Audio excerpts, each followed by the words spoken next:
ਵਾਹਿਗੁਰੂ ਜੀ ਕਾ ਖਾਲਸਾ ਵਾਹਿਗੁਰੂ ਜੀ ਕੀ ਫਤਿਹ। ਜੀ ਆਇਆਂ ਨੂੰ ਸਾਰਿਆਂ ਨੇ।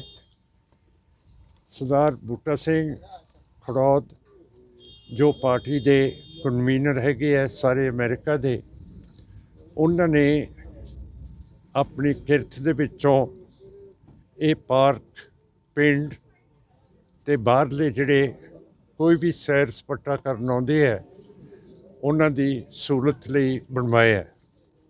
ਉਹਨਾਂ ਨੇ ਆਪਣੇ ਦਾਦਾ ਜੀ ਤੇ ਪੜਦਾਦਾ ਜੀ ਦੀ ਯਾਦ ਦੇ ਵਿੱਚ ਇਹ ਪਾਰਕ ਬਣਾਇਆ। ਮੈਨੂੰ ਬੜੀ ਖੁਸ਼ੀ ਹੈ ਕਿ ਸਾਹਿਬ ਬੂਟਾ ਸਿੰਘ ਜਿੰਨੇ ਵੀ ਸਿੱਖ ਅਮਰੀਕਾ ਜਾਂਦੇ ਹੈ ਉਹਨਾਂ ਨੂੰ ਸਾਂਭਦੇ ਹੈ, ਉਹਨਾਂ ਦੇ ਕੰਮ ਕਰਾਉਂਦੇ ਹੈ ਔਰ ਹੁਣ ਉਹਨਾਂ ਦੀ ਪਹੁੰਚ ਅਮਰੀਕਾ ਦੀ ਕਾਂਗਰਸ ਤੱਕ, ਸਟੇਟ ਡਿਪਾਰਟਮੈਂਟ ਤੱਕ ਪਹੁੰਚ ਗਈ ਹੈ।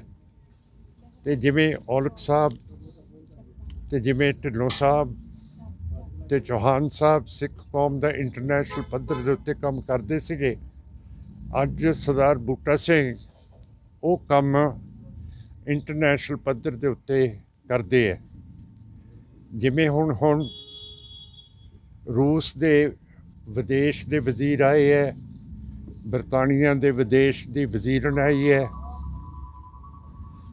ਰੂਸ ਤੇ ਬਰਤਾਨੀਆ ਨੇ ਇੰਦਰਾ ਗਾਂਧੀ ਤੇ ਇੰਡੀਅਨ ਫੌਜ ਦੇ ਨਾਲ, ਤੁਹਾਨੂੰ ਪਤਾ ਹੈ ਕਿ ਦਰਬਾਰ ਸਾਹਿਬ ਦੇ ਉੱਤੇ ਹਮਲਾ ਕੀਤਾ ਸੀਗਾ। 25,000 ਜਿਹੜੇ ਸਿੱਖ ਬੀਬੀਆਂ ਪੰਜਵੇਂ ਪਾਤਸ਼ਾਹ ਦੇ ਸ਼ਹੀਦੀ ਦਿਵਸ 'ਤੇ ਆਈਆਂ ਸੀ, ਉਹਨਾਂ ਨੂੰ ਸਾਰਿਆਂ ਨੂੰ ਤਬਾਹ ਕਰਤਾ ਔਰ ਇਹ ਚੀਜ਼ ਅਸੀਂ ਭੁੱਲ ਨਹੀਂ ਸਕਦੇ। ਅੱਜ ਇੰਡੀਆ, ਬਰਤਾਨੀਆ ਤੇ ਰੂਸ ਇਕੱਠੇ ਬੈਠ ਰਹੇ ਹੈ ਦਿੱਲੀ ਦੇ ਵਿੱਚ। ਉਹਨਾਂ ਨੂੰ ਇਹ ਪਤਾ ਹੋਣਾ ਚਾਹੀਦਾ ਕਿ ਸਿੱਖ ਕਦੇ ਭੁੱਲਦੇ ਨਹੀਂ ਤੇ ਸਿੱਖ ਆਪਣਾ ਵੈਰ ਕਦੇ ਛੱਡਦੇ ਨਹੀਂ ਹੈ। ਜਿਵੇਂ ਸਰਦਾਰ ਊਧਮ ਸਿੰਘ ਨੇ ਬੜੇ ਸਾਲਾਂ ਬਾਅਦ ਜਾ ਕੇ ਸਿੱਖ ਕੌਮ ਦਾ ਕੇਸਰੀ ਨਿਸ਼ਾਨ ਚੜ੍ਹਾਇਆ ਸੀਗਾ, ਇਸ ਤਰ੍ਹਾਂ ਭਾਈ ਬੇਅੰਤ ਸਿੰਘ, ਸਤਵੰਤ ਸਿੰਘ ਤੇ ਕੇਰ ਸਿੰਘ ਉਹਨਾਂ ਨੇ ਵੀ ਕੇਸਰੀ ਨਿਸ਼ਾਨ ਚੜ੍ਹਾਏ ਹੈ। ਸੋ ਮੇਰਾ ਕਹਿਣ ਦਾ ਭਾਵ ਹੈ ਕਿ ਇਹ ਸਾਰੀ ਚੀਜ਼ਾਂ ਦੇ ਉੱਤੇ ਸਰਦਾਰ ਬੂਟਾ ਸਿੰਘ ਸਾਡੇ ਅਮਰੀਕਾ ਦੇ ਵਿੱਚ ਨਿਗਾਹ ਮਾਰਦੇ ਹੈ, ਸੈਨੇਟਰਸ ਤੇ ਕਾਂਗਰਸਮੈਨ ਨਾਲ ਗੱਲ ਕਰਦੇ ਹੈ ਤੇ ਜਿਹੜੀ ਵੀ ਸਿੱਖ ਕੌਮ ਨੂੰ ਕਦੇ ਵੀ ਕੋਈ ਦਿੱਕਤ ਆਉਂਦੀ ਹੈ ਤਾਂ ਹਮੇਸ਼ਾ ਉਹ ਅਮਰੀਕਾ ਦੀ ਸਰਕਾਰ ਕੋਲ ਪੇਸ਼ ਕਰਦੇ ਹੈ। ਕੁਸ਼ਲਪਾਲ ਸਿੰਘ ਜੀ ਸਾਡੇ ਜਨਰਲ ਸਕੱਤਰ ਹੈ, ਮੈਨੂੰ ਬੜੀ ਖੁਸ਼ੀ ਹੈ ਉਹ ਵੀ ਇੱਥੇ ਹਾਜ਼ਰ ਹੋਏ ਹੈ। ਉਹ ਅਗਲੀ ਪਾਰਲੀਮੈਂਟ ਦੀ ਇਲੈਕਸ਼ਨ ਤੋਂ ਇੱਥੋਂ ਅਨੰਦਪੁਰ ਸਾਹਿਬ ਤੋਂ ਲੜਨਗੇ। ਇਹਦੀ ਮੈਨੂੰ ਬੜੀ ਖੁਸ਼ੀ ਹੈ ਕਿਉਂ ਕਰਕੇ ਇਹ ਬਹੁਤ ਅੱਛੇ ਪੜ੍ਹੇ ਲਿਖੇ ਕਾਨੂੰਨ ਦੇ ਮੈਂਬਰ ਬਣਨਗੇ ਸਾਡੀ ਪਾਰਟੀ ਦੇ, ਪੰਜਾਬ ਦੇ। ਕਿਉਂ ਕਰਕੇ ਅੱਜ ਜੋ 5 MPs ਮੈਂਬਰ ਪਾਰਲੀਮੈਂਟ ਰਾਜ ਸਭਾ ਦੇ ਵਿੱਚ ਭੇਜੇ ਹੈ ਆਮ ਆਦਮੀ ਪਾਰਟੀ ਨੇ, ਕੇਜਰੀਵਾਲ ਸਾਹਿਬ ਨੇ ਤੇ ਸਰਦਾਰ ਮਾਨ ਨੇ, ਇਹਨਾਂ ਦੇ ਵਿੱਚੋਂ ਕੋਈ ਵੀ ਪੰਜਾਬ ਦੀ ਗੱਲ ਨਹੀਂ ਕਰ ਸਕਦਾ। ਜਿਹੜੀ ਰਾਜ ਸਭਾ ਹੈਗੀ ਹੈ ਉੱਥੇ ਆਪਣੇ ਸੂਬੇ ਦੀ ਗੱਲ ਹੁੰਦੀ ਹੈ ਤੇ ਨਾ ਤਾਂ ਇਹ ਪਾਣੀਆਂ ਦੀ ਗੱਲ ਕਰਨਗੇ, ਨਾ ਗਰੀਬੀ ਦੀ ਗੱਲ ਕਰਨਗੇ, ਜਿਹੜੇ ਹੋਰ ਮਸਲੇ ਹੈਗੇ ਆ ਕਿ ਪੰਜਾਬ ਦਾ ਬਾਰਡਰ ਪਾਕਿਸਤਾਨ ਨਾਲ ਖੁੱਲ੍ਹਣਾ ਚਾਹੀਦਾ ਇਹ ਗੱਲ ਕਰਨਗੇ। ਸੋ ਇਹ ਸਾਰੀਆਂ ਚੀਜ਼ਾਂ ਤੁਸੀਂ ਦੇਖੋ ਕਿ ਆਪਾਂ ਨੂੰ ਦੇਖਣੀਆਂ ਪੈਣੀਆਂ। ਜਿਹੜਾ ਰੂਸ ਦਾ ਜੰਗ ਉੱਥੇ ਯੂਕਰੇਨ ਦੇ ਵਿੱਚ ਹੋ ਰਿਹਾ ਹੈ, ਇਹ ਦੋਨੋਂ ਮੁਲਕ ਕਣਕ ਬਹੁਤ ਜ਼ਿਆਦਾ ਤਾਦਾਦ ਦੇ ਵਿੱਚ ਪੈਦਾ ਕਰਦੇ ਹੈ। ਜੰਗ ਦੇ ਕਰਕੇ ਕਣਕਾਂ ਦੇ ਭਾਅ ਵਧਣਗੇ। ਸੋ ਜਿੰਨੇ ਵੀ ਸਾਡੇ ਕਿਸਾਨ ਹੈਗੇ ਹੈ ਉਹ 19 ਵੇਚਣ, MSP ਜਿਹੜਾ 1900 ਰੁਪਈਆ ਹੈਗਾ, ਪਰ ਜ਼ਿਆਦਾ ਆਪਣੇ ਕੋਲੇ ਰੱਖਣ ਕਿਉਂ ਕਰਕੇ ਇਹ ਮੁੱਲ ਇਹਦਾ 3000 ਤੱਕ ਜਾ ਸਕਦਾ ਹੈ ਕੁਇੰਟਲ ਪਿੱਛੇ। ਸੋ ਜਲਦੀ ਨਾ ਕਰਨ ਤੇ ਗਰੀਬਾਂ ਦੇ ਲਈ ਸਰਕਾਰ ਨੂੰ ਉਸੇ ਰੇਟ ਦੇ ਉੱਤੇ ਕਣਕ ਦੇਣੀ ਪਊਗੀ ਜਿਹੜੀ ਗੋਦਾਮਾਂ ਦੇ ਵਿੱਚ ਪਈ ਹੈ, ਤੇ ਗੋਦਾਮ ਛੇਤੀ ਖਾਲੀ ਕਰਨੇ ਚਾਹੀਦੇ ਹੈ ਕਿਉਂ ਕਰਕੇ ਨਵੀਂ ਫਸਲ ਆ ਗਈ ਹੈ। ਤਾਂ ਮੈਂ ਸਮਝਦਾ ਕਿ ਇਹ ਵੀ ਸਰਦਾਰ ਬੂਟਾ ਸਿੰਘ ਦੇ ਨੋਟਿਸ ਦੇ ਵਿੱਚ ਆਉਣਾ ਚਾਹੀਦਾ ਹੈ ਕਿ ਇੱਥੇ ਤਬਦੀਲੀਆਂ ਸਾਡੇ ਲੋਕਾਂ ਦੇ ਲਈ ਕਿਹੜੀਆਂ ਹੋ ਰਹੀਆਂ, ਕਿਹੜੀ ਚੀਜ਼ ਦਾ ਦੁੱਖ ਅਸੀਂ ਸਹਿ ਰਹੇ ਹਾਂ, ਤੇ ਸਾਡੀ ਜਿਹੜੀ ਗੁਲਾਮੀ ਹੈ ਇਹ ਅਕਾਲੀ ਦਲ ਅੰਮ੍ਰਿਤਸਰ ਤੋੜਨਾ ਚਾਹੁੰਦੀ ਹੈ। ਤਾਂ ਆਜ਼ਾਦੀ ਦੇ ਲਈ ਅਸੀਂ ਹਮੇਸ਼ਾ ਤਿਆਰ ਹੈ, ਅਮਨ ਪਸੰਦ ਤਰੀਕੇ ਦੇ ਨਾਲ ਇਹਨਾਂ ਚੀਜ਼ਾਂ ਦੇ ਨਾਲ ਆਸ ਕਰਦਾ ਹੋਇਆ ਕਿ ਇਹ ਪਾਰਕ ਬਹੁਤ ਵਧੀਆ ਇੱਥੇ ਸਰਵਿਸ ਦੇਊਗਾ। ਜਿਹੜੇ ਇੱਥੇ ਆ ਕੇ ਬੈਠਣਗੇ ਬੱਚੇ, ਬੀਬੀਆਂ ਤੇ ਬਿਰਧ ਤੇ ਸਾਰੇ ਜਾਣੇ, ਤਾਂ ਮੈਂ ਆਸ ਕਰਦਾ ਕਿ ਇਹ ਵਧੀਆ ਪਾਰਕ ਬਣੂਗਾ। ਵਾਹਿਗੁਰੂ ਜੀ ਕਾ ਖਾਲਸਾ, ਵਾਹਿਗੁਰੂ ਜੀ ਕੀ ਫਤਿਹ। ਇਹ ਸਾਡੀ ਪਾਰਟੀ ਦੇ ਕਨਵੀਨਰ ਹੈਗੇ ਹੈ ਅਮਰੀਕਾ ਦੇ, ਉਹਨਾਂ ਨੇ ਆਪਣੇ ਦਾਦਾ ਜੀ ਤੇ ਪੜਦਾਦਾ ਜੀ ਦੀ ਯਾਦ ਦੇ ਵਿੱਚ ਇਹ ਪਾਰਕ ਪਿੰਡ ਦੇ ਵਿੱਚ ਬਣਾਇਆ, ਜੋ ਕਿ ਪਿੰਡ ਦੇ ਕੋਲੇ ਹੋਣੇ ਚਾਹੀਦੇ ਹੈ ਇਹੋ ਜਿਹੇ ਪਾਰਕ ਜਿੱਥੇ ਬੱਚੇ ਜਾ ਕੇ ਖੇਡ ਸਕਣ, ਬੀਬੀਆਂ ਬੈਠ ਸਕਣ ਤੇ ਬਜ਼ੁਰਗ ਵੀ ਜਿਹੜੀਆਂ ਆਪਣੀਆਂ ਗੱਲਾਂ ਕਰਨੀਆਂ ਹੈਗੀਆਂ ਉਹ ਇੱਥੇ ਆ ਕੇ ਕਰਨ। ਇਹਦਾ ਬਹੁਤ ਸਾਨੂੰ ਸਾਰਿਆਂ ਨੂੰ ਫਾਇਦਾ ਹੋਊਗਾ। ਤੇ ਮੇਰਾ ਖਿਆਲ ਹੈ ਇਹ ਪਹਿਲਾ ਪਾਰਕ ਹੈ ਜਿਹੜਾ ਅਮਰੀਕਾ ਦੇ ਸਿੱਖ ਨੇ ਆਪਣੇ ਪਿੰਡ ਦੇ ਵਿੱਚ ਆਪਣੇ ਪੜਦਾਦਾ ਜੀ ਤੇ ਦਾਦਾ ਜੀ ਦੀ ਯਾਦ ਦੇ ਵਿੱਚ ਖੋਲ੍ਹਿਆ। ਤੇ ਇਸ ਤਰ੍ਹਾਂ ਮੈਂ ਸਾਰਿਆਂ ਨੂੰ, ਜਿੰਨੇ ਵੀ ਸਾਡੇ ਸਿੱਖ ਭਰਾ ਬਾਹਰ ਵੱਸਦੇ ਹੈ, ਉਹਨਾਂ ਨੂੰ ਵੀ ਬੇਨਤੀ ਕਰਦਾ ਕਿ ਤੁਸੀਂ ਵੀ ਆਪਣੀ ਨਿਸ਼ਾਨੀ ਆਪਣੇ ਆਪਣੇ ਪਿੰਡ ਦੇ ਵਿੱਚ ਕੋਈ ਦਿਓ, ਜਿਹਦੇ ਨਾਲ ਇੱਥੇ ਵੀ ਫਾਇਦਾ ਹੋਵੇ ਤੇ ਤੁਹਾਡੀ ਯਾਦ ਬਜ਼ੁਰਗਾਂ ਦੀ ਹਰੀ ਰਹੇ। ਮਾਨ ਸਾਹਿਬ, ਪੰਜਾਬ ਦੀ ਗੱਲ ਕਰੀਏ ਤਾਂ ਚੰਡੀਗੜ੍ਹ ਦੇ ਵਿੱਚ ਜਿਵੇਂ ਕੇਂਦਰ ਨੇ ਆਪਣਾ ਸਥਾਪਿਤ ਕਰ ਲਿਆ, ਆਪਣਾ ਰਾਜ ਸ਼ੁਰੂ ਕਰ ਲਿਆ, ਪੰਜਾਬ ਦੇ ਨਾਲ ਵੱਡਾ ਧਰੋਹ ਹੈ ਕਿ ਪੰਜਾਬ ਦੀ ਰਾਜਧਾਨੀ ਪੰਜਾਬ ਦੀ ਮੰਗ ਰਹੀ ਹਮੇਸ਼ਾ, ਇਹਦੇ ਦੇ ਕੀ ਕਹਿਣਾ ਮੌਜੂਦਾ ਸਰਕਾਰ ਨੂੰ? ਹਾਂ, ਇਹਦੇ ਬਾਰੇ ਮੈਂ ਕਹਿਣਾ ਚਾਹੁੰਦਾ ਕਿ ਜਿਵੇਂ ਕਸ਼ਮੀਰ ਦੇ ਵਿੱਚ ਪੂਰਾ ਯੂਨੀਅਨ ਟੈਰੀਟਰੀ ਬਣਾ ਕੇ ਰਾਜ ਸਥਾਪਿਤ ਕੀਤਾ ਹੋਇਆ BJP RSS ਦੀ ਯੂਨੀਅਨ ਸਰਕਾਰ ਨੇ, ਇਸੇ ਤਰ੍ਹਾਂ ਪਹਿਲਾਂ BSF ਦਾ ਜਿਹੜਾ ਦਾਇਰਾ ਸੀਗਾ ਉਹ 50 ਕਿਲੋਮੀਟਰ ਅੰਦਰ ਪੰਜਾਬ ਦੇ ਕਰ ਦਿੱਤਾ ਹੈ, ਜਿੱਥੇ ਉਹ ਕਿਸੇ ਨੂੰ ਗ੍ਰਿਫਤਾਰ ਵੀ ਕਰ ਸਕਦੇ ਹੈ, ਤਲਾਸ਼ੀਆਂ ਵੀ ਲੈ ਸਕਦੇ ਹੈ। ਪਰ ਮੈਂ ਆਪਣੇ ਪੰਜਾਬੀਆਂ ਨੂੰ ਦੱਸਣਾ ਚਾਹੁੰਦਾ ਕਿ ਜਿੰਨਾ ਚਿਰ ਇਹਨਾਂ ਦੇ ਕੋਲੇ ਵਾਰੰਟ ਤਲਾਸ਼ੀ ਦੇ ਨਾ ਹੋਣ, ਉਨਾ ਚਿਰ ਆਪਾਂ ਨੇ ਕਿਸੇ ਨੂੰ ਵੀ ਤਲਾਸ਼ੀ ਨਹੀਂ ਦੇਣੀ ਹੈਗੀ। ਜਿੰਨਾ ਚਿਰ ਕਿਸੇ ਦੇ ਕੋਲੇ ਪੁਲਿਸ ਜਾਂ BSF ਦੇ ਕੋਲੇ ਗ੍ਰਿਫਤਾਰ ਕਰਨ ਆਵੇ, ਜਿੰਨਾ ਚਿਰ ਉਹਨਾਂ ਦੇ ਕੋਲੇ ਗ੍ਰਿਫਤਾਰੀ ਵਾਰੰਟ ਨਹੀਂ ਹੈ, ਉਹ ਸਾਨੂੰ ਗ੍ਰਿਫਤਾਰ ਨਹੀਂ ਕਰ ਸਕਦੇ। ਸੋ ਸੈਂਟਰ ਤੇ BJP RSS ਇਸ ਪੰਜਾਬ ਦੇ ਸੂਬੇ ਨੂੰ ਦਬਾਉਣਾ ਚਾਹੁੰਦਾ ਹੈ, ਪਰ ਅਸੀਂ ਜਿਵੇਂ ਹੁਣ ਸਾਹਿਬ ਬੂਟਾ ਸਿੰਘ ਕਿੰਨੀ ਦੂਰ ਬੈਠੇ ਆਪਣੇ ਪੰਜਾਬ ਤੇ ਆਪਣੇ ਪਿੰਡ ਦੀ ਸੋਚ ਕਰ ਰਹੇ ਹੈ। ਅਸੀਂ ਸਿੱਖ ਕੌਮ ਮਰੀ ਨਹੀਂ ਹੈ, ਹੁਣ ਸਾਡੀ ਸਿੱਖ ਕੌਮ ਸਾਰੀ ਦੁਨੀਆ 'ਚ ਫੈਲ ਗਈ ਹੈ, ਤੇ ਜਿਹੜਾ ਵੀ ਜ਼ਬਰ ਹੋਊਗਾ ਸਾਡੇ ਖਿਲਾਫ, ਜਿਵੇਂ ਅੱਜ ਦਿੱਲੀ ਦੇ ਵਿੱਚ ਰਸ਼ੀਆ ਦਾ ਫੋਰਨ ਮਿਨਿਸਟਰ ਆਇਆ ਹੋਇਆ ਹੈ, ਫੋਰਨ ਸੈਕਟਰੀ ਬਰਤਾਨੀਆ ਦੀ ਆਈ ਹੋਈ ਹੈ, ਇੰਡੀਆ ਦੇ ਵਿੱਚ ਤਿੰਨੇ, ਇੰਡੀਆ, ਬਰਤਾਨੀਆ ਤੇ ਰੂਸ ਇਕੱਠੇ ਹੋਏ, ਇਹਨਾਂ ਤਿੰਨਾਂ ਨੇ ਰਲ ਕੇ 1984 ਦੇ ਵਿੱਚ ਦਰਬਾਰ ਸਾਹਿਬ ਦੇ ਉੱਤੇ ਫੌਜੀ ਅਟੈਕ ਕੀਤੇ ਸੀਗੇ। ਸਾਡੀ ਉੱਭਰਦੀ ਹੋਈ ਨੌਜਵਾਨੀ ਸੰਤ ਜਰਨੈਲ ਸਿੰਘ ਭਿੰਡਰਾਂਵਾਲਿਆਂ ਦੀ ਸ਼ਹੀਦ ਕਰ ਦਿੱਤੀ। ਸਾਡੀ ਸਿੱਖ ਰੈਫਰੈਂਸ ਲਾਇਬ੍ਰੇਰੀ ਲੁੱਟ ਕੇ ਲੈ ਗਏ, ਦਰਬਾਰ ਸਾਹਿਬ ਦਾ ਤੋਸ਼ਾਖਾਨਾ ਲੁੱਟ ਕੇ ਲੈ ਗਏ। ਅਜੇ ਤੱਕ ਕੋਈ ਵੀ ਸਾਨੂੰ ਮੁਆਵਜ਼ਾ ਨਹੀਂ ਮਿਲਿਆ ਹੈਗਾ, ਤੇ ਸਿੱਖ ਕੌਮ ਕਦੇ ਭੁੱਲਦੀ ਨਹੀਂ। ਤੇ ਹਮੇਸ਼ਾ BJP ਨੂੰ ਯਾਦ ਰੱਖਣਾ ਚਾਹੀਦਾ ਕਿ ਬਲੂ ਸਟਾਰ ਤੋਂ ਬਾਅਦ ਜਿਹੜਾ ਸਿੱਖਾਂ ਨੇ ਹਮਲਾ ਕੀਤਾ, ਉਹਦੀ ਵਜ੍ਹਾ ਦੇ ਨਾਲ ਅੱਜ ਕਾਂਗਰਸ ਕਿਤੇ ਕਿਤੇ ਦਿਖਦੀ ਹੈ ਤੇ BJP ਹਕੂਮਤ ਦੇ ਵਿੱਚ ਆਈ ਹੈ।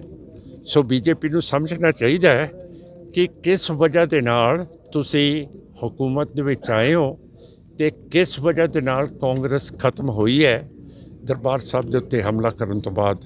ਸੋ ਮੇਰਾ ਮਤਲਬ ਹੈ ਕਿ ਲੱਦਾਖ ਨਹੀਂ ਸਾਂਭ ਸਕਦੇ BJP RSS ਵਾਲੇ, ਉੱਥੇ ਵੀ ਚੀਨ ਅੰਦਰ ਘੁਸੀ ਜਾਂਦੀ ਹੈ। ਜਦੋਂ ਘੁਸ ਰਹੀ ਹੈ ਫਿਰ ਉੱਥੇ ਸਿੱਖ ਫੌਜਾਂ ਨੂੰ ਭੇਜ ਰਹੇ ਹੈ। ਪਰ ਜੇ ਸਿੱਖ ਫੌਜਾਂ ਦੇ ਤੁਸੀਂ ਸੂਬੇ ਨੂੰ ਤਬਾਹ ਕਰ ਦੋਗੇ ਤਾਂ ਜਿਹੜੀ ਗੱਲਬਾਤ ਫੌਜ ਦੇ ਮਨ ਦੇ ਵਿੱਚ ਹੈਗੀ ਹੈ ਉਹ ਹਰੀ ਰਹਿੰਦੀ ਹੈ।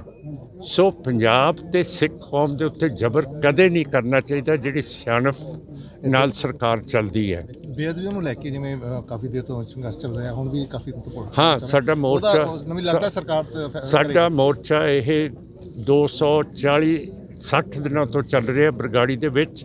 ਰੋਜ਼ ਸਾਡੀ ਪਾਰਟੀ ਗ੍ਰਿਫਤਾਰੀਆਂ ਦਿੰਦੀ ਹੈ, ਪਰ ਅਜੇ ਤੱਕ ਕਿਸੇ ਨੂੰ ਫਰਕ ਨਹੀਂ ਪਿਆ, ਜਦ ਕਿ ਲੋਕਾਂ ਨੂੰ ਪਤਾ ਲੱਗ ਗਿਆ ਕਿ ਕੈਪਟਨ ਅਮਰਿੰਦਰ ਸਾਹਿਬ ਕਿਉਂ ਹਾਰੇ ਹੈ। ਉਹਨਾਂ ਨੂੰ ਪਤਾ ਹੈ ਬਾਦਲ ਤੇ ਸੁਖਬੀਰ ਸਿੰਘ ਕਿਉਂ ਹਾਰੇ ਹੈਗੇ ਹੈ। ਸੋ ਮੇਰਾ ਮਤਲਬ ਹੈ ਕਿ ਇਹ ਜਿਹੜਾ ਸਾਡੇ ਮਜ਼ਹਬ ਤੇ ਧਰਮ ਦਾ ਮਾਮਲਾ ਹੈ, ਇਹ ਅਜੇ ਤੱਕ ਸੈਂਟਰ ਨੇ ਤੇ ਹੁਣ ਆਮ ਪਾਰਟੀ ਨੇ ਇਸ ਨੂੰ ਜਿੰਨਾ ਚਿਰ ਠੀਕ ਨਹੀਂ ਕਰਨਗੇ, ਜਿੰਨਾ ਚਿਰ ਬਰਗਾੜੀ ਦੇ ਦੋਸ਼ੀ ਪ੍ਰਕਾਸ਼ ਸਿੰਘ ਬਾਦਲ, ਸੁਖਬੀਰ ਸਿੰਘ ਤੇ ਸੈਣੀ ਤੇ ਰਾਮ ਰਹੀਮ ਨੂੰ ਗ੍ਰਿਫਤਾਰ ਕਰਕੇ ਅੰਦਰ ਨਹੀਂ ਦਿੰਦੇ, ਉਹਨਾਂ 'ਚ ਸਾਡੀ ਪਾਰਟੀ ਦਾ ਮੋਰਚਾ ਉੱਥੇ ਚੱਲਦਾ ਰਹੂਗਾ। ਔਰ ਜਿੱਥੇ ਵੀ ਜ਼ੁਲਮ ਹੋਇਆ 328 ਬੀੜਾਂ ਮਹਾਰਾਜ ਸੱਚੇ ਪਾਤਸ਼ਾਹ ਦੀਆਂ STPC ਨੇ ਵੇਚਤੀਆਂ। ਅੱਜ ਅਸੀਂ ਪਤਾ ਕਰਦੇ ਹਾਂ ਕਿ BJP ਦੇ ਵਿੱਚ ਘਾਟਾ ਪਿਆ ਹੈ, ਸ਼੍ਰੋਮਣੀ ਗੁਰਦੁਆਰਾ ਕਮੇਟੀ ਦੇ ਵਿੱਚ ਘਾਟਾ ਪਿਆ ਹੈ, ਜਿਹੜਾ ਬਹੁਤ ਨੁਕਸਾਨਦੇਹ ਹੈ। ਉਹਦੇ ਇਲੈਕਸ਼ਨ 12 ਸਾਲ ਤੋਂ ਹੋ ਨਹੀਂ ਰਹੇ। ਸਿੱਖਾਂ ਦਾ ਜਮਹੂਰੀਅਤ ਹੱਕ ਆਪਣਾ ਖੋਹ ਲਿਆ ਹੈ BJP RSS ਨੇ, ਔਰ ਸਾਡੀਆਂ ਵੋਟਾਂ ਨਹੀਂ ਕਰਾ ਰਹੇ। ਇਸ ਕਰਕੇ 9 ਤਰੀਕ ਨੂੰ ਸ੍ਰੀ ਅੰਮ੍ਰਿਤਸਰ ਵਿਖੇ ਸਾਡੀ ਪਾਰਟੀ ਬੁੱਧੀਜੀਵੀਆਂ ਦਾ ਇੱਕ ਵੱਡਾ ਸੈਮੀਨਾਰ ਕਰਾ ਰਹੀ ਹੈ ਕਿ ਸਾਡਾ ਹੱਕ ਜਮਹੂਰੀਅਤ ਦਾ ਵਾਪਸ ਕਰੇ। ਸਾਡੀ ਜਿਹੜੀ ਸਿੱਖਾਂ ਦੀ ਪਾਰਲੀਮੈਂਟ ਹੈ 1925 ਦੇ ਵਿੱਚ ਸਥਾਪਿਤ ਹੋਈ ਸੀ ਤੇ ਹਿੰਦੂਤਵਾਦੀ ਪਾਰਲੀਮੈਂਟ ਸਿਰਫ 1947 ਦੇ ਵਿੱਚ ਸਥਾਪਿਤ ਹੋਈ ਹੈ। ਅਸੀਂ ਆਪਣੀ ਪਾਰਲੀਮੈਂਟ ਨੂੰ ਇਸ ਤਰ੍ਹਾਂ ਨਹੀਂ ਜਾਣ ਦੇਣਾ ਬਗਾਨਿਆਂ ਦੇ ਹੱਥ ਦੇ ਵਿੱਚ, ਜਿਹੜੇ ਜ਼ਿੰਮੇਵਾਰੀ ਨਾ ਲੈਣ ਔਰ ਗੈਰ ਜ਼ਿੰਮੇਵਾਰੀ ਦੇ ਨਾਲ ਇਸ ਹਕੂਮਤ ਸਾਂਭਣ। ਤੇ ਹੁਣ ਹਾੜੀ ਦਾ ਸਮਾਂ ਆ ਗਿਆ, ਗੁਰਦੁਆਰਿਆਂ ਦੀਆਂ ਜ਼ਮੀਨਾਂ ਦੀ ਲਾਮੀ ਹੋਣੀ ਹੈ। ਇਹ 2-2, 3-3 ਹਜ਼ਾਰ ਕਿੱਲੇ ਦੇ ਰਹੇ ਹੈ, ਜਦ ਕਿ ਮਾਰਕੀਟ ਰੇਟ 60,000 ਤੋਂ 70,000 ਪ੍ਰਤੀ ਕਿੱਲਾ ਹੈਗਾ। ਤੋ ਇਹ ਸਾਰੀ ਚੀਜ਼ SGPC ਨੂੰ ਸੋਚਣੀ ਚਾਹੀਦੀ ਹੈ। ਜਿਹੜੀਆਂ ਇਮਾਰਤਾਂ ਤਰਨਤਾਰਨ ਸਾਹਿਬ ਨੌ ਨਿਹਾਲ ਸਿੰਘ ਕਬਰ ਜਿਹੜੇ ਮਹਾਰਾਜਾ ਰਣਜੀਤ ਸਿੰਘ ਦੇ ਪੋਤੇ ਸੀ ਉਹਨਾਂ ਨੇ ਬਣਾਈ ਸੀਗੀ ਡਿਊੜੀ, ਉਹ ਵੀ SGPC ਦੇ ਦਸਤਖਤ ਹੇਠ ਤੇ ਬਾਬਾ ਜਗਤਾਰ ਸਿੰਘ ਕਾਰ ਸੇਵਾ ਵਾਲਿਆਂ ਨੇ ਤੋੜ ਦਿੱਤੀ ਹੈ। ਕੁਦਰਤੀ ਸਾਡੇ ਅਕਾਲੀ ਦਲ ਅੰਮ੍ਰਿਤਸਰ ਦੇ ਜਥੇਦਾਰ ਉੱਥੇ ਪਹੁੰਚ ਗਏ ਸੀਗੇ ਤੇ ਜਿਹੜਾ ਪੂਰਾ ਨੁਕਸਾਨ ਹੋਣਾ ਸੀ ਉਹਦੇ ਤੋਂ ਸਾਡੀ ਪਾਰਟੀ ਨੇ ਬਚਾਤਾ ਹੈ। ਤੇ ਅਸੀਂ ਚਾਹੁੰਦੇ ਹਾਂ ਕਿ ਇਹਦੇ ਉੱਤੇ FIR ਲੌਂਚ ਕਰੇ, ਜਿਹੜੀ ਅਸੀਂ ਰਿਪੋਰਟ ਦਿੱਤੀ ਹੈ। ਮਾਨ ਸਾਹਿਬ, ਨਵੀਂ ਸਰਕਾਰ ਦਾ ਰਵੱਈਆ ਕਿਸ ਤਰੀਕੇ ਦਾ ਲੱਗਦਾ ਤੁਹਾਨੂੰ? ਸਮੇਤ ਸੈਣੀ ਦੇ ਮੁਤਲਕ ਸੁਪਰੀਮ ਕੋਰਟ ਨੇ ਵੀ ਤਾੜਨਾ ਕੀਤੀ ਸੀ, ਉਹਨਾਂ ਨੇ ਕਿਹਾ ਸੀਗਾ ਕਿ ਜੱਜ ਵੀ ਚੇਂਜ ਹੋਣਾ ਚਾਹੀਦਾ ਹਾਈ ਕੋਰਟ ਦਾ। ਕੀ ਲੱਗਦਾ ਉਹਨਾਂ ਨੇ ਕਿਹਾ? ਹੁਣ ਜਿਹੜੇ ਨਵੇਂ AG ਲੱਗੇ ਨੇ ਉਹਨਾਂ ਨੇ ਕਿਹਾ ਕਿ ਸਾਨੂੰ ਸਮਾਂ ਚਾਹੀਦਾ, 8 ਅਪ੍ਰੈਲ ਤੱਕ ਦਾ ਨਵਾਂ ਸਮਾਂ ਮੰਗ ਲਿਆ ਉਹਨਾਂ ਨੇ। ਨਹੀਂ ਜੀ, ਸਮਾਂ ਨਹੀਂ, ਇੱਕਦਮ ਗ੍ਰਿਫਤਾਰੀ ਹੋਣੀ ਚਾਹੀਦੀ ਹੈ ਸੈਣੀ ਦੀ, ਬਾਦਲ ਦੀ, ਸੁਖਬੀਰ ਤੇ ਸਰਸੇ ਸਾਧ ਦੀ। ਸਮਾਂ ਹੁਣ ਕਾਹਦਾ ਲੈਣਾ ਹੈਗਾ ਐਡਵੋਕੇਟ ਜਨਰਲ ਨੇ? ਕਹਿੰਦੇ ਸਾਨੂੰ ਸਮਝ ਨਹੀਂ ਹੈਗੀ ਕੇਸ ਮਾਨ ਸਾਹਿਬ ਨਾ ਫਿਰ ਇਹ ਕੀ ਕਰਦੇ ਰਹੇ ਹੈ, ਨਾ ਇਹ ਕੀ ਕਰਦੇ ਰਹੇ ਇੰਨਾ ਚਿਰ ਵਕਾਲਤ ਕਦ ਨਹੀਂ ਕੀਤੀ ਹੈ। ਇਹ ਲੈਕ ਹੈ ਇਸ ਅਹੁਦੇ 'ਤੇ, ਜੇ ਉਹਨਾਂ ਨੂੰ ਪਤਾ ਹੀ ਨਹੀਂ ਇਹ ਕੇਸ ਕਾਹਦਾ ਹੈਗਾ। ਫਿਰ ਮੇਰਾ ਮਤਲਬ ਜਿਹਦੇ 'ਤੇ ਆਮ ਪਾਰਟੀ BJP ਕਾਂਗਰਸ ਨੂੰ ਹਰਾ ਕੇ ਆਈ ਹੈ, ਜਿਸ ਵਜ੍ਹਾ ਦੇ ਨਾਲ, ਜੇ ਉਹ ਵਜ੍ਹਾ ਦਾ ਹੀ ਨਹੀਂ ਪਤਾ ਹੈਗਾ ਫਿਰ ਰੱਬ ਹੀ ਇਸ ਨੂੰ ਬਚਾ ਸਕਦਾ, ਹੋਰ ਤਾਂ ਕੋਈ ਬਚਾ ਨਹੀਂ ਸਕਦਾ।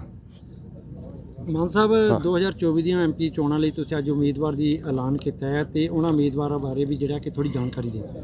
ਹਾਂ ਸਾਹਿਬ, ਕੁਸ਼ਲਪਾਲ ਸਿੰਘ ਬਹੁਤ ਪੜ੍ਹੇ ਲਿਖੇ ਵਕੀਲ ਹੈਗੇ ਹੈ। ਇਹ ਚੰਡੀਗੜ੍ਹ 'ਚ ਇਹਨਾਂ ਦੀ ਰਿਹਾਇਸ਼ ਹੈ। ਇਹਨਾਂ ਦੇ ਬਾਪੂ ਜੀ ਸਰਦਾਰ ਮਾਨ ਸਾਹਿਬ, ਉਹਨਾਂ ਨੇ ਬਹੁਤ ਸੇਵਾ ਆਲ ਇੰਡੀਆ ਸਿੱਖ ਫੈਡਰੇਸ਼ਨ ਦੇ ਵਿੱਚ ਕੀਤੀ ਹੈਗੀ ਹੈ ਤੇ ਇਹਨਾਂ ਨੂੰ ਸਿਆਸਤ ਦੀ ਸਾਰੀ ਸਮਝ ਹੈ ਤੇ ਸਿੱਖਾਂ ਦੀ ਸਿਆਸਤ ਖਾਸ ਕਰਕੇ ਕਰਕੇ ਇਹਨਾਂ ਦੇ ਪਿਤਾ ਜੀ ਨੇ ਸ਼ੁਰੂ ਤੋਂ ਆਲ ਇੰਡੀਆ ਸਿੱਖ ਸਟੂਡੈਂਟ ਫੈਡਰੇਸ਼ਨ ਦੇ ਵਿੱਚ ਰਹਿ ਕੇ ਜੜੋਂ ਪਤਾ ਹੈ ਕਿ ਸਿੱਖ ਸਿਆਸਤ ਕੀ ਹੈ, ਹਿੰਦੂਤਵ ਸਿਆਸਤ ਕੀ ਹੈ, ਤੇ ਇਹਨਾਂ ਦੋਨਾਂ ਦਾ ਜਿਹੜਾ ਟਕਰਾਅ ਹੈ ਉਹ ਪੂਰੀ ਤਰ੍ਹਾਂ ਇਹ ਸਮਝ ਸਕਦੇ ਆ। Thank you. ਉਹਦੇ ਲਈ ਅੱਛਾ ਠੀਕ ਹੈ, ਕੀ ਕਹਿਣਾ ਚਾਹੁੰਦੇ ਨੇ, ਕੀ ਰਣਨੀਤੀ ਹੋਈ? ਧੰਨਵਾਦ ਜੀ ਵੀ ਪਾਰਟੀ ਦਾ ਤੇ ਪ੍ਰਧਾਨ ਸਾਹਿਬ ਦਾ, ਜਿਨ੍ਹਾਂ ਨੇ ਮੈਨੂੰ ਇਸ ਲਾਇਕ ਸਮਝਿਆ ਕਿ ਮੈਂ ਜਿਹੜੀ ਤਖਤ ਕੇਸਗੜ੍ਹ ਸਾਹਿਬ ਦੀ ਧਰਤੀ ਦੀ ਸੀਟ ਹੈ ਸ਼੍ਰੀ ਅਨੰਦਪੁਰ ਸਾਹਿਬ, ਉਹਦੇ ਲਈ ਮੈਨੂੰ ਉਹਨਾਂ ਨੇ ਨਾਮਜ਼ਦ ਕੀਤਾ ਹੈਗਾ ਆ ਤੇ ਭਰੋਸਾ ਮੇਰੇ 'ਚ ਜਤਾਇਆ ਹੈਗਾ ਕਿ ਮੈਂ ਜਿਹੜੀ ਪੰਜਾਬ ਦੀ ਔਰ ਕੌਮ ਦੀ ਆਵਾਜ਼ ਹੈ ਉਹ ਪਾਰਲੀਮੈਂਟ 'ਚ ਲੈ ਕੇ ਜਾ ਸਕਾਂ ਜੀ। ਬਹੁਤ ਬਹੁਤ ਧੰਨਵਾਦ ਪ੍ਰਧਾਨ ਸਾਹਿਬ ਦਾ, ਪਾਰਟੀ ਦਾ ਤੇ ਕੌਮ ਦਾ ਜੀ। ਕਿਹੜੀ ਖਾਸ ਮੁੱਦੇ ਰਹਿਣਗੇ ਤੁਸੀਂ ਦੇਖੋਗੇ? ਮੁੱਦੇ ਜੀ ਲਿਸਟ ਸ਼ੁਰੂ ਕਰ ਲਈਏ, ਮੁੱਕਦੀ ਨਹੀਂ ਤੇ ਜਿਹੜੀ ਇੰਡੀਅਨ ਸਟੇਟ ਹੈ ਉਹ ਰੋਜ਼ ਸਾਨੂੰ ਨਵਾਂ ਮੁੱਦਾ ਦਿੰਦੀ ਹੈ ਡੇਲੀ। ਅੱਜ ਵੇਖੋ ਚੰਡੀਗੜ੍ਹ ਦਾ ਮੁੱਦਾ ਹੋ ਗਿਆ, ਚੰਡੀਗੜ੍ਹ ਦਾ ਮੁੱਕਦਾ ਕੋਲ ਦਾ ਮੁੱਦਾ ਹੋ ਗਿਆ। ਗੱਲ ਇਹ ਕਿ ਪੰਜਾਬ ਦੇ ਨਾਲ ਜਿਹੜੀ ਪੰਜਾਬ ਦੀ ਦੁਰਗਤੀ ਹੋ ਰਹੀ ਹੈ ਔਰ ਸਪੈਸ਼ਲੀ 1947 ਤੋਂ ਬਾਅਦ ਹਰ ਰੋਜ਼ ਸਾਨੂੰ ਕੋਈ ਨਾ ਕੋਈ ਝਟਕਾ ਇਹ ਦਿੰਦੇ ਨੇ।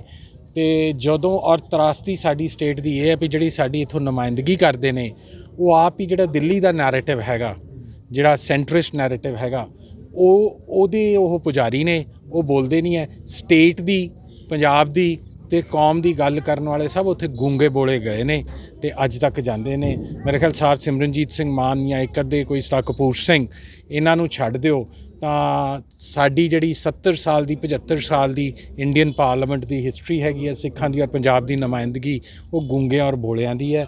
ਅਸੀਂ ਕੋਸ਼ਿਸ਼ ਕਰਾਂਗੇ ਕਿ ਜੇ ਲੋਕ ਸਾਨੂੰ ਫਤਵਾ ਦੇਣ, ਅੱਜ 2 ਸਾਲ ਪਹਿਲਾਂ ਅਸੀਂ ਇਹ ਕੰਮ ਸ਼ੁਰੂ ਕਰ ਰਹੇ ਹਾਂ ਔਰ ਜੇ ਮਹਾਰਾਜ ਗੁਰੂ ਮਹਾਰਾਜ ਫਤਿਹ ਬਖਸ਼ਣ ਤੇ ਪੰਜਾਬ ਦੀ ਆਵਾਜ਼ ਨਾ ਥਰੂ ਇੰਡੀਅਨ ਪਾਰਲੀਮੈਂਟ ਅਸੀਂ ਨਾ ਸਿਰਫ ਹਿੰਦੁਸਤਾਨ 'ਚ ਬਟ ਸਾਰੀ ਦੁਨੀਆ 'ਚ ਬੁਲੰਦ ਕਰਾਂਗੇ ਜੀ।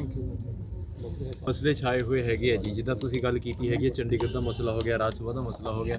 ਕੀ ਲੱਗਦਾ ਹੈਗਾ ਵੀ ਹੁਣ ਤੱਕ ਵੀ ਜਿਹੜੀ ਹੁਣ ਸਿਆਸਤ ਦੇ ਵਿੱਚ ਪਾਰਟੀਆਂ ਹੈਗੀਆਂ ਉਹ ਜਿਨ੍ਹਾਂ ਨੂੰ ਨੁਮਾਇੰਦਗੀ ਦੇ ਰਹੀਆਂ ਨੇ ਉਹ ਸਹੀ ਨੁਮਾਇੰਦਗੀ ਕਰ? ਦੇਖੋ ਪ੍ਰੋਬਲਮ ਇਹ ਹੈ ਕਿ ਜਿਹੜਾ ਬਾਦਲ ਦਲ ਹੈ ਇਹਨੇ ਭਾਰਤੀ ਜਨਤਾ ਪਾਰਟੀ ਨਾਲ ਰਲ ਕੇ ਪਿਛਲੇ 25 ਸਾਲ ਦੀ ਪੋਲਿਟਿਕਸ ਕੀਤੀ ਹੈ ਔਰ ਅੱਜ ਜੋ ਬੀਬੀ ਹਰਸਿਮਰਤ ਬਾਦਲ ਨੇ ਕੱਲ ਪਾਰਲੀਮੈਂਟ 'ਚ ਬੋਲੇ ਨੇ, ਬਟ ਜਦੋਂ ਇਹ 25 ਸਾਲ ਅਟਲ ਬਿਹਾਰੀ ਵਾਜਪਾਈ ਤੋਂ ਲੈ ਕੇ ਅੱਜ ਤੱਕ ਇਹ ਕਦੀ ਨਹੀਂ ਬੋਲੇ। ਸਟੇਟ ਦਾ ਇੱਕ ਨੈਰੇਟਿਵ ਹੈ। ਅਸੀਂ ਜਦੋਂ ਪਾਰਟੀਸ਼ਨ ਹੋਈ ਹੈ ਅਸੀਂ ਯੂਨੀਅਨ ਆਫ ਇੰਡੀਆ ਜੁਆਇਨ ਕੀਤੀ ਸੀ, ਉਦੋਂ ਜਿਹੜਾ ਮਤਲਬ ਸੀ ਯੂਨੀਅਨ ਆਫ ਇੰਡੀਆ ਦਾ ਯੂਨੀਅਨ ਆਫ ਸਟੇਟ ਸੀਗਾ। ਬਟ ਅੱਜ ਜਿਹੜਾ ਹਿੰਦੂਤਵ ਆਈਡੀਓਲੋਜੀ ਨਾਲ ਨਰਿੰਦਰ ਮੋਦੀ ਸਰਕਾਰ ਚੱਲ ਰਹੀ ਹੈ ਉਹ ਇੰਡੀਆ ਵਨ ਇੰਡੀਆ ਦਾ ਹੈ। ਸੋ ਅਸੀਂ ਸਾਡਾ ਜਿਹੜਾ ਟੋਟਲ ਸੀਗਾ ਉਹ ਫੈਡਰਲ ਸਟਰਕਚਰ ਦਾ ਸੀਗਾ, ਇਹ ਵਨ ਇੰਡੀਆ ਤੇ ਯੂਨੀਅਨ ਆਫ ਇੰਡੀਆ ਦਾ ਝਗੜਾ ਹੈਗਾ।